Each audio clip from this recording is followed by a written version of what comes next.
Greatest inventions. How far back can we trace their origins? Which inventions have had the biggest impact on our world? And what does the future hold for these amazing devices? Now, Great Inventions on Modern Marvels.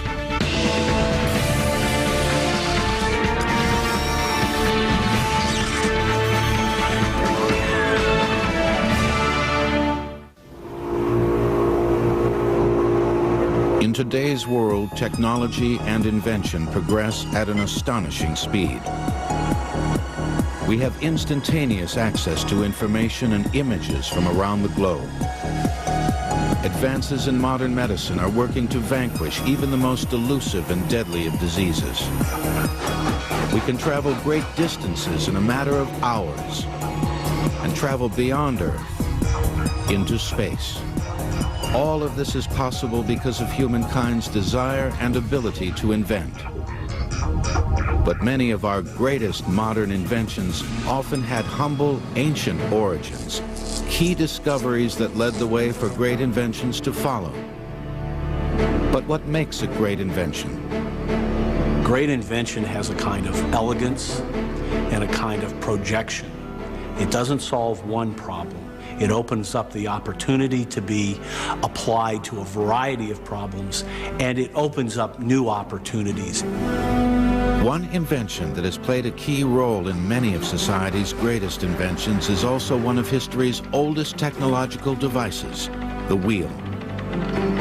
Though the exact origins of the wheel as we know it are unknown, it is believed that the combined use of wheel and axle as a device for transport was first seen around 3000 BC in the ancient civilization of Mesopotamia.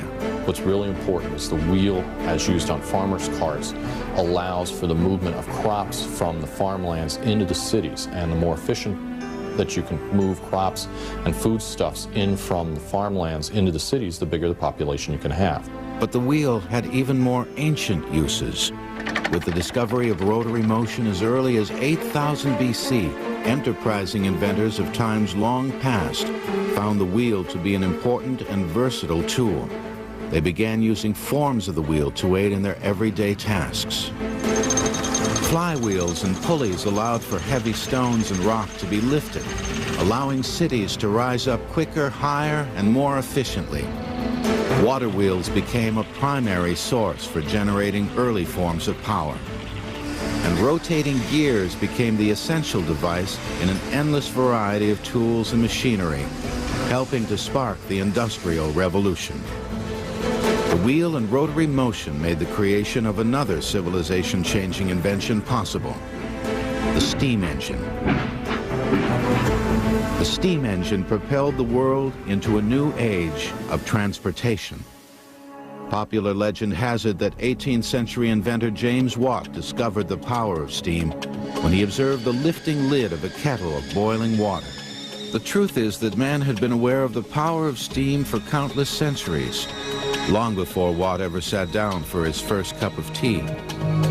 As early as 100 AD, ancient writings told of a rotating steam turbine wheel created by Hero of Alexandria. The device was described simply as a sphere of Aeolus, but Hero never realized the potential uses of his creation and dismissed it as nothing more than a simple toy to keep a drowsy emperor awake. It would be nearly 2,000 years before a practical steam engine would be invented. The steam engine was originally conceived to pump water out of very deep mines.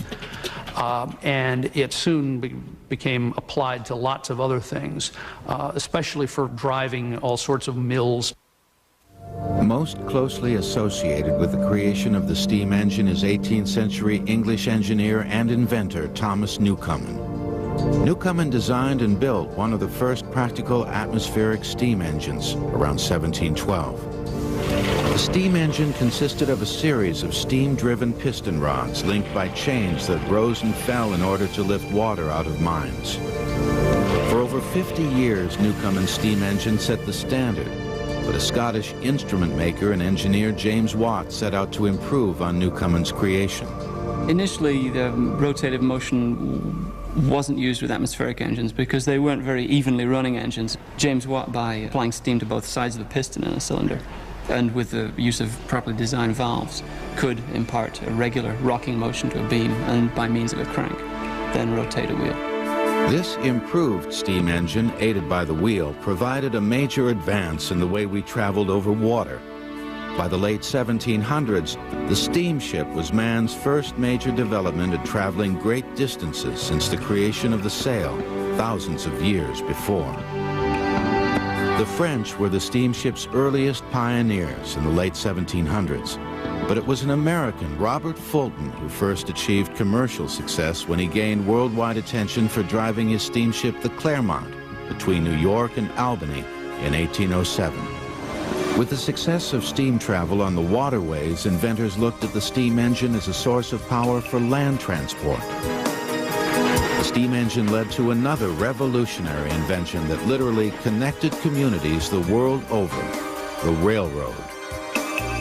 The powerful steam locomotives created in the early 1800s represented an unprecedented leap over early forms of railroads. The first railroads would not have been steam-powered. They would have been animal-powered. Animals were used to pull strings of cars on rails. But those early developments with steam power made it more efficient to pull heavier loads further distances. In the 1860s, America was literally tied together with the building of the Transcontinental Railroad from Nebraska to the golden yet isolated land of promise, California. The use of the steam engine helped steel-wheeled railroads become an increasingly powerful force in the growth and development of cities around the world. Railways soon became the world's dominant mode of freight, shipping, and transportation. One of the things that the railroad did was give people mobility that they'd never had before, allowed them to travel long distances. By the late 1800s, steam power ruled transport, but inventors began looking for alternative, more efficient means of transportation. The result was one of the most pervasive and important inventions in history, an invention that would soon dominate the transportation industry, the automobile. The early automobiles originally used the steam engine as their main source of power, but they were slow, cumbersome, and fairly uncomfortable for the passengers forced to sit close to the steamy hot boiler. The very first automobile is generally credited to 18th century French inventor Nicolas Joseph Cugnot. His vehicle was financed by the French government and was originally designed as a steam-propelled three-wheeled artillery wagon. With a top speed of 2 miles per hour, the vehicle ran out of control during a demonstration and crashed into a wall. But it is 1880s German inventor and automaker Carl Benz who is generally credited as the father of the automobile.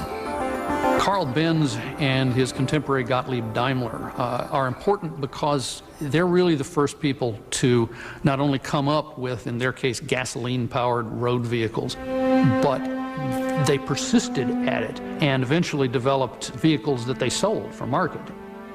One man who perhaps more than any other would revolutionize the automobile industry with his gasoline-powered automobiles was Detroit automaker Henry Ford.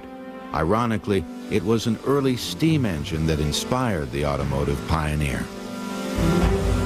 The first self-powered vehicle that Henry Ford ever saw as a boy was one of these steam traction engines. For Ford, one of these light bulb moments, he saw this thing coming down the road as a young boy, and it affected him profoundly. By the early 1900s, numerous companies were beginning to make automobiles, but it was Henry Ford who succeeded in bringing the auto to the public. Ford's great contribution was to really see where the future of the market lay, which turned out to be in cheap cars for the masses. And he developed not only a cheap car, but a very good car, his Model T Ford, and developed the assembly line process for producing it cheaply. Ford's assembly line concept had been inspired by a somewhat more gruesome counterpart. The meatpacking industries was often called a disassembly line, where the carcass of an animal moved by on a conveyor and the various meat cutters took pieces out of the animal. The great accomplishment of Ford Motor Company was to take something that was enormously complicated like an automobile and put it on this assembly line method, which required interchangeable parts and required all these conveyors and carefully choreographed movement of all these parts and sub-assemblies. Engines and transmissions and rear axles had to be on their own assembly lines before they could all come together for that chassis assembly line. But it did come together. With the assembly line in full force by the 1920s, the price of the Model T, or Tin Lizzie as it was known, had dropped from $850, a staggering figure for the day, to only $260. By the time the Model T stopped production in 1927, 17 million had rolled off the line. The automobile is probably the most influential invention of the first half of the 20th century. It had such huge ramifications. It reshapes the landscape. You end up with things like interstate highway system. It results in not the death, but the decline of the railroads, which were the great 19th century industry. The enormous popularity of the automobile would forever alter transportation. And perhaps more than any other device, it is the wheel that helped facilitate a transportation and industrial revolution. There are nearly 300 million cars in the U.S. alone, over 40% of the world's automobile population. Great Inventions will return on Modern Marvels. Many key inventions, such as the wheel, were a product of discovery, often accidental, by practical beings looking for solutions to everyday problems. By contrast, the study and harnessing of electricity was a direct result of scientific research. Scientists in ancient Greece learned that if you rubbed amber or electron in the Greek language, it created a magnetic force that would attract light objects such as feathers. Viewed as a mere amusement, these ancient Greeks had no idea how to harness this force. It was not until roughly 200 years ago that scientists finally began to discover viable methods of harnessing electricity. Perhaps most famous was Benjamin Franklin, who in 1752 flew a kite in the midst of an electrical storm. He first noticed that strands of thread stood on end, as if suspended on a common conductor. When Franklin touched the attached metal key, he received quite an electrical shock. With this jolt, Franklin had proven that electricity was manifested in the clouds in the form of lightning. Franklin wrote in his own publication, Poor Richard's Almanac, that his invention of the lightning rod could secure houses from lightning blasts by directing the powerful bolt of electricity into the grounded metal rod instead of the structure itself. As Franklin's lightning rods appeared on homes across America, an outraged clergy remained vehemently opposed to the invention. They believed that lightning expressed the wrath of God and should not be tampered with. As knowledge of electricity grew, inventors saw that this awesome force could be stored for later use. They developed a groundbreaking energy storage device that would ultimately fuel the communications industry, the battery. The battery has really an interesting sort of impact on the development of electricity. On one hand, it provides that basic building block that allows for experimentation in telegraphy, in telephony, and even in early wireless telegraph.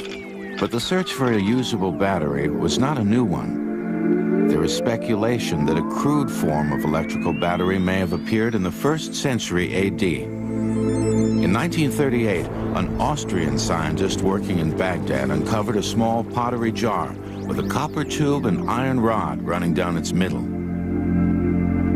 Testing showed that the battery did emit small electrical charges, but not enough to provide any real source of power.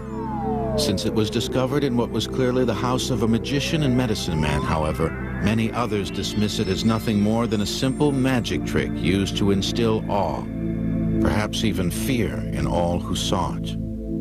The first authentic battery, as we know it, does not appear until the early 1800s, when Italian inventor Alessandro Volta created the first viable energy storage device.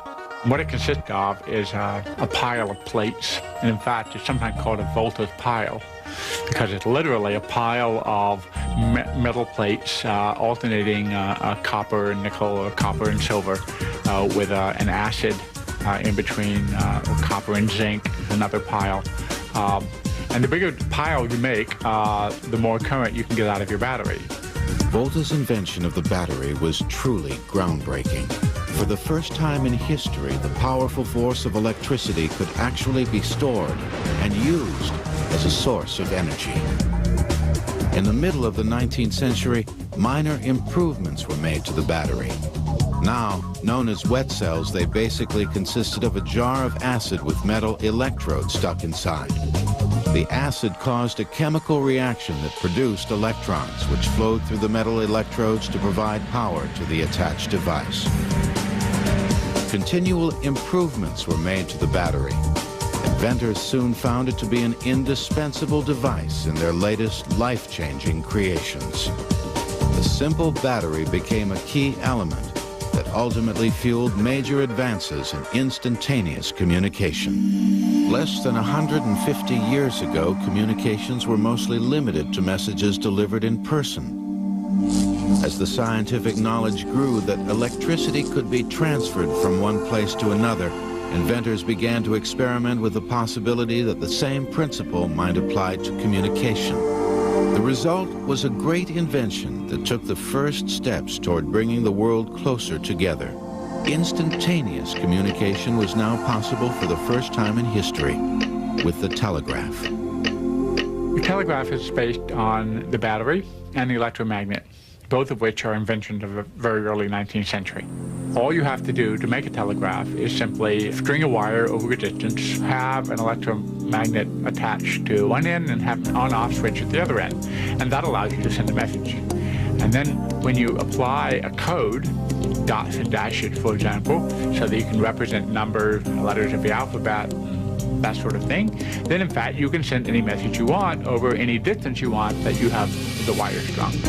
Using his coding system of dots and dashes, American inventor Samuel Morse was the first to successfully send a telegraph message in 1844, with a demonstration line set up between Washington, D.C. and Baltimore.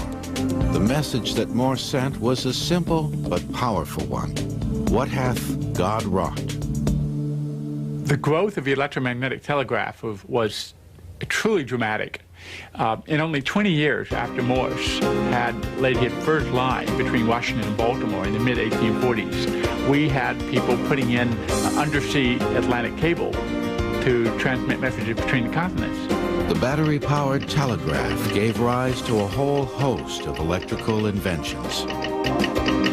If the telegraph sent the message that a communications renaissance was on the horizon, then it was one of history's greatest and most influential inventions that actually put it into words, the telephone.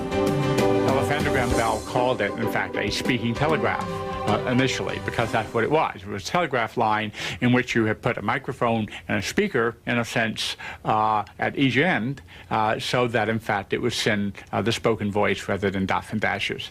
Alexander Graham Bell had discovered that electrical currents could exactly duplicate sound waves transmitting multiple sounds by vibrating in the air in a series of frequencies.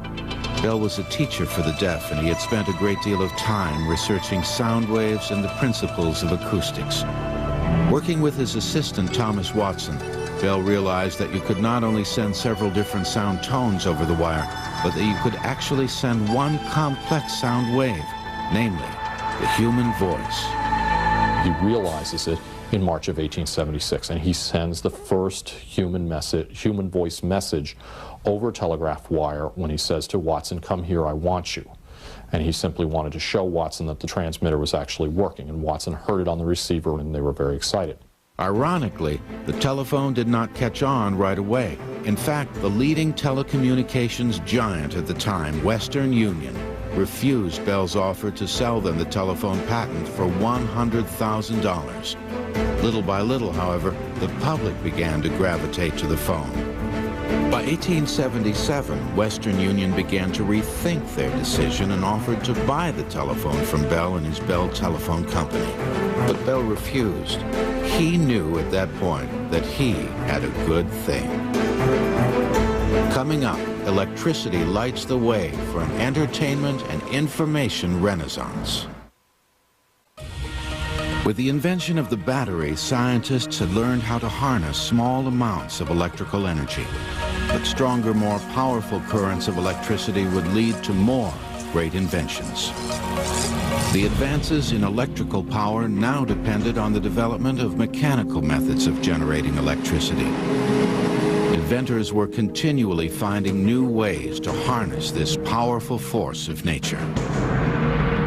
One key invention literally ushered the world out of the Dark Ages, turning night into day and affecting virtually every aspect of our daily lives. That simple but life-changing device, the light bulb. The search for a usable light dates back to the 1830s as an alternative to the smoky, dangerous gas and oil lamps that had been used until that time. The principle for the electric light was simple. If you heat something such as logs on a fire, the particles will glow and emit light. The problem was figuring out how to control it. By the early 1870s, extremely bright lights that produced an electrical arc between two carbon poles were being used as street lamps, but there was no way to control the luminosity. While there were many inventors around the world working to create a viable light bulb, it was American inventor Thomas Edison who finally succeeded.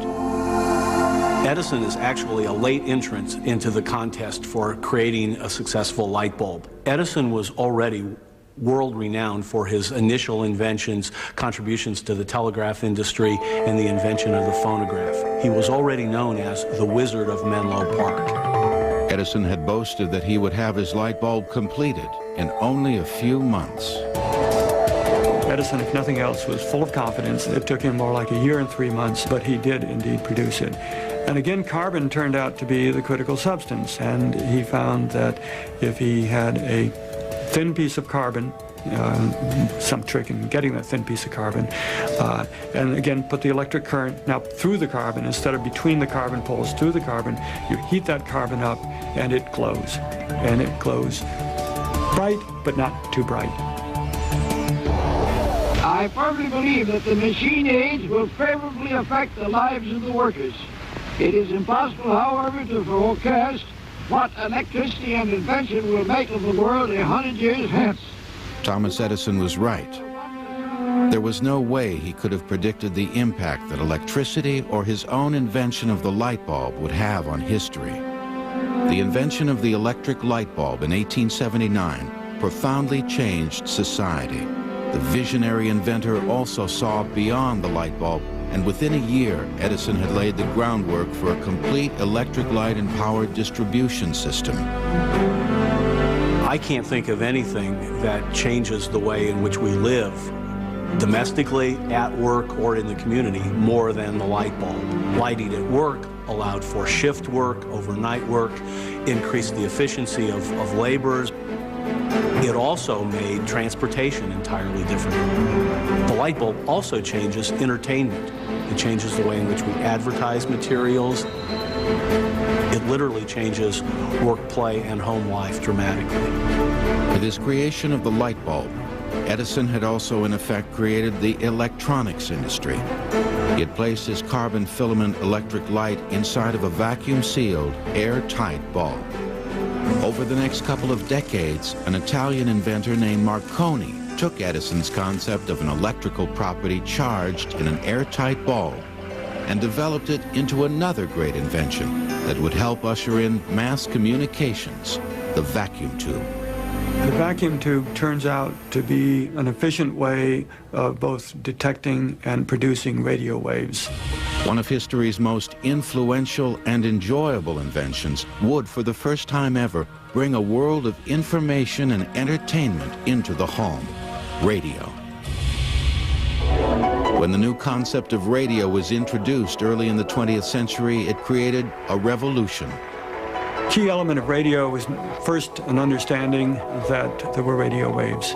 This is James Clerk Maxwell in the 1860s, and he describes the elements of non-optical radiation and that this should be available. Heinrich Hertz in the 1880s produces radio waves. And then it's a bunch of people in the 1890s, Marconi, of course, Nikola Tesla, and others who were experimenting in various ways to make this a practical device where you can send a radio wave from here and receive it over here efficiently. Guglielmo Marconi did exhaustive tests to demonstrate that radio waves would in fact travel through the air. Once a signal such as Morse code or voice transmissions were added, it was discovered that this wireless signal frequency could be transmitted to a receiver. In the year 1898, Marconi sent his first radio message across the English Channel, a distance of nearly 20 miles. The implications of this wireless telegraph were enormous. Ships in the middle of the ocean could now send distress signals at the first sign of trouble, a feat previously impossible with the wired telegraph. By the 1920s, the signal sent had progressed from a series of clicks to voice transmissions, causing radio to become a cultural phenomenon. Around she goes. And Schmeling is down. Max Schmeling is beaten in one round. With radio, sound could travel over great distances, but now scientists began to wonder if they might be able to send visual images as well. The result? A miraculous invention that would bring a world of images into our homes, an invention that would literally allow us to view history in the making: television. Television is one of those inventions that again, has had a profound impact. The addition of visuals to sound really changes the way we, not only the way we look at things, but the way we think about things. Television technology continues to advance at an astonishing rate, but television of today owes a debt of gratitude to scientists of long ago. In the 1500s, Leonardo da Vinci presented his findings on the persistence of vision, which stated that the human eye continues to see an image for a fraction of a second after it has disappeared.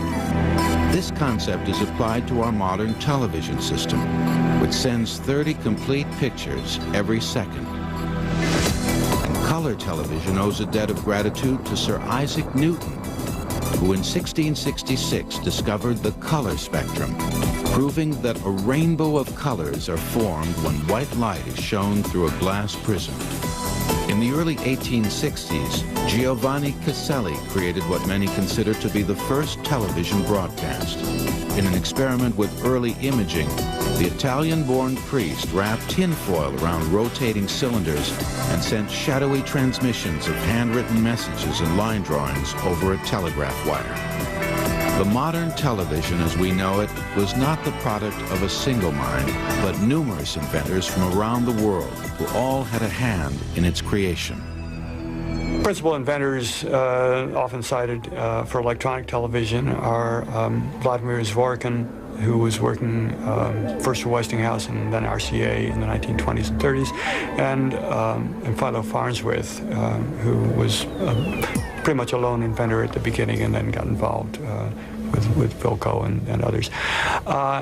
The critical thing here is to take electricity and somehow to detect an image at one end and store this electrically in some form. In this case, it's within a vacuum tube, and then take that information and convey it electrically to the other end, where again some electrical device spews out electrons, and as it turns out, these electrons hit a phosphorus screen and produce an image. Television took the world by storm. For the first time ever, people were able to actually witness key historic events as they unfolded. By 1936, there were only about 2,000 television sets in use around the world. By 1955, less than 20 years later, television really broke through, with more than 30 million television sets in homes. As a communication medium, of course, it's become profound. You get to see people land on the moon, which is amazing enough. But it's also had, I think, a fairly significant downside. The television is there, you turn it on, you watch it almost regardless of what's on it. And so I think, in fact, we're still working out the long-term implications of what television means to us. Next, a tiny device cuts years of inventions down to size and opens the door for the modern computer age. By the late 1940s, radio had captured the imagination of the world, and television was a new medium just about to explode onto the scene. Of course, these great inventions relied on electricity and bulky, expensive, and unreliable vacuum tubes for their power.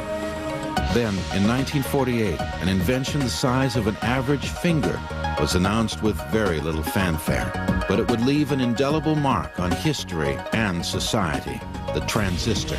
The transistor was invented by three men at Bell Labs, John Bardeen, Walter Brattain, and William Shockley. And Bell Laboratories, again, this is part of the AT&T telephone company. They used a lot of information circuits in their own machinery in the phone system, so that's the motive for doing this. The three men introduced the transistor at a press conference at the Bell Labs headquarters in New York City, but no one paid much attention. Eventually, however, the creators of the transistor were awarded the Nobel Prize, as this great invention became recognized as a device that would trigger one of the most sweeping technological revolutions in history. The basic principle of the transistor amplifying electrical signals is simple, but its impact was huge. By releasing a large surge of electrons through the transistor, the weak electrical signal was transformed into a much stronger copy of itself.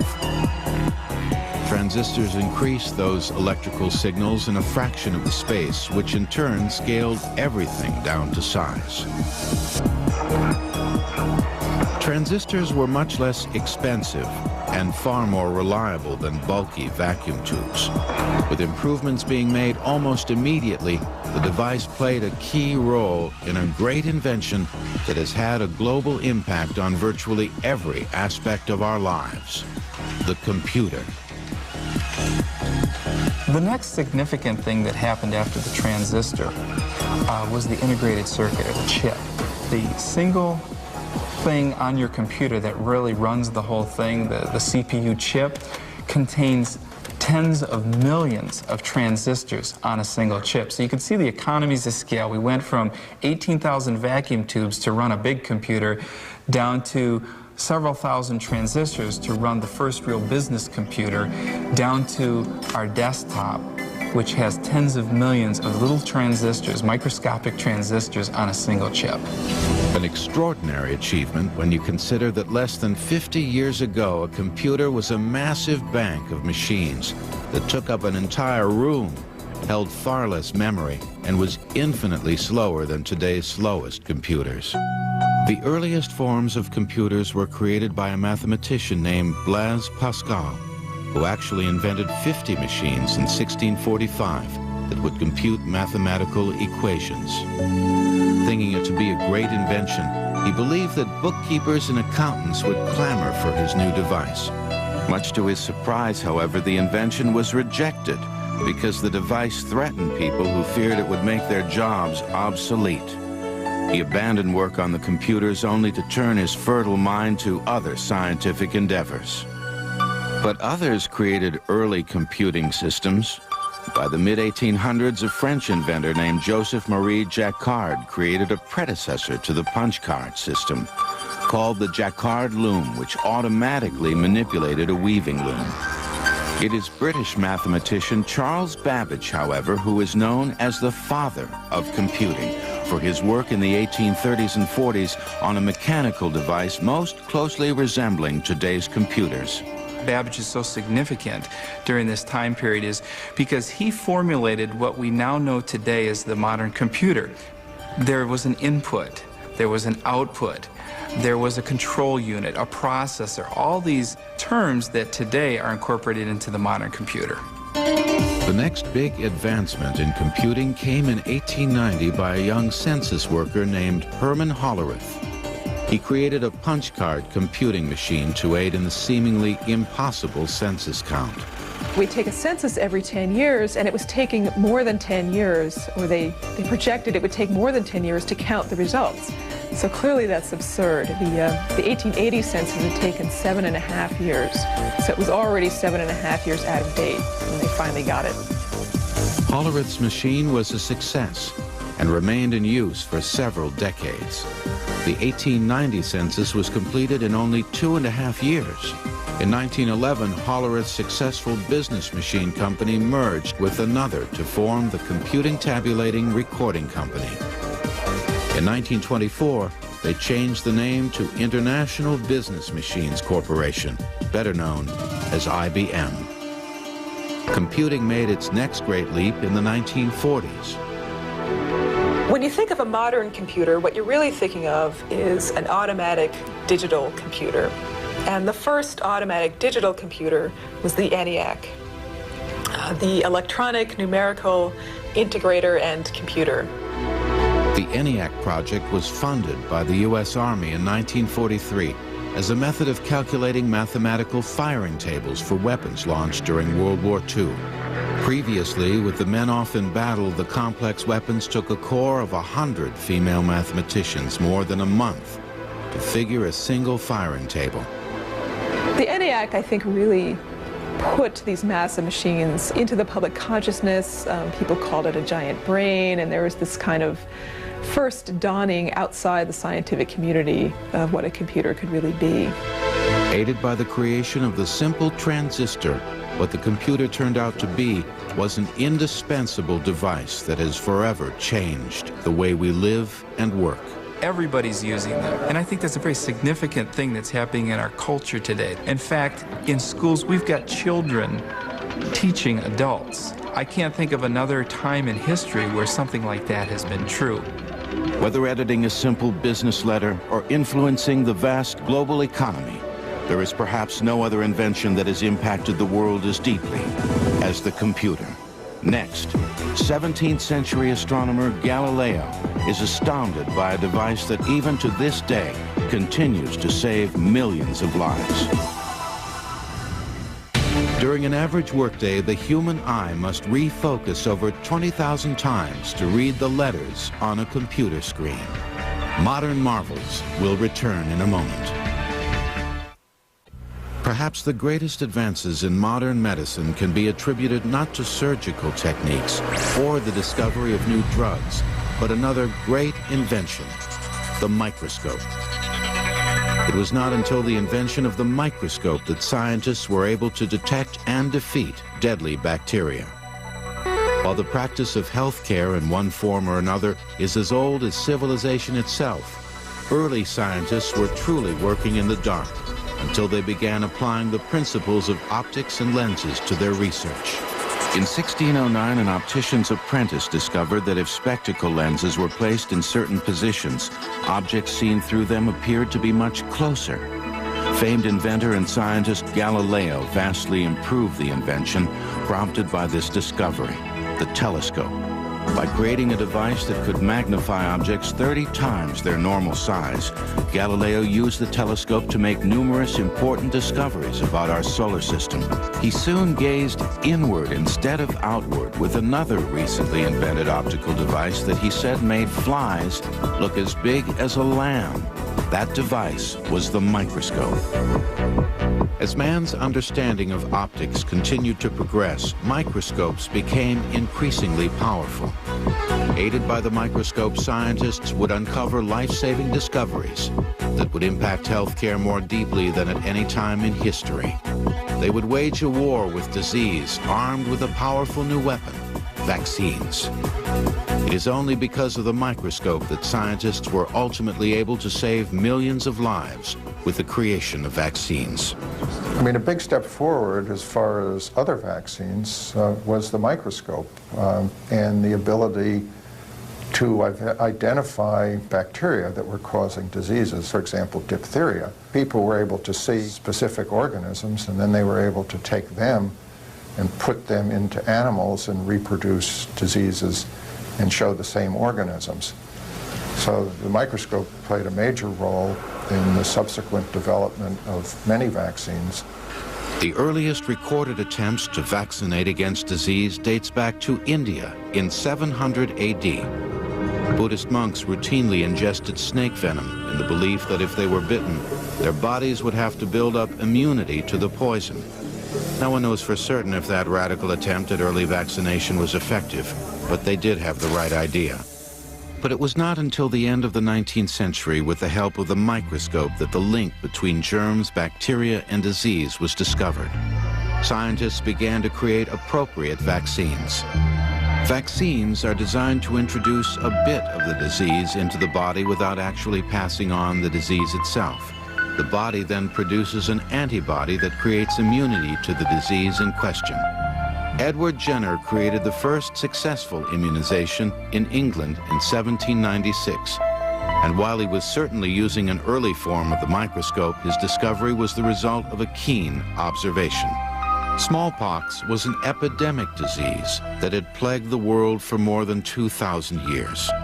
With a mortality rate of over 40%, scientists were frantically searching for a vaccine to eradicate the deadly disease. Jenner had observed that if milkmaids on farms got an infection from an illness in cows called cowpox, they somehow seemed to be immune to smallpox.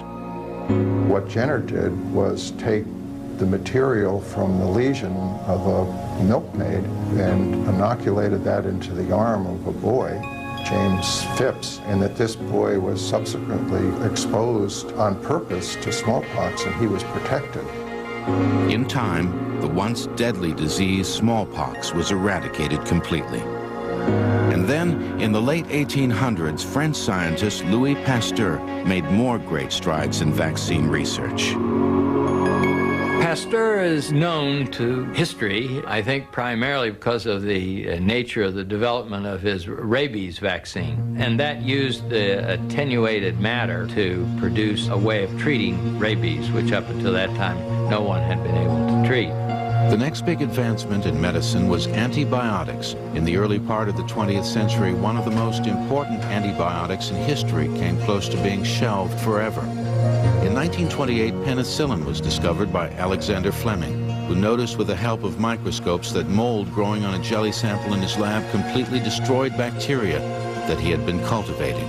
Ironically, Fleming lost interest in the penicillin discovery, and it was 10 years before another group of scientists uncovered his notes and, realizing its potential, created a form of pure penicillin.